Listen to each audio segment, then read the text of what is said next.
Polisi Israel melakukan kebiadaban di bulan Ramadan dengan membubarkan warga Palestina yang sedang melaksanakan sholat berjamaah.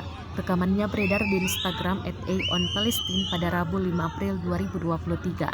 Sejumlah pria didorong ke belakang saat tengah sholat, sehingga tak satu pun di antara jemaat tersebut melanjutkan ibadahnya. Dengan bersenjata lengkap, polisi Israel sempat terlibat cekcok dengan warga sekitar. Diketahui pula polisi Israel menyerang puluhan jemaah di kompleks Masjid Al-Aqsa, Yerusalem.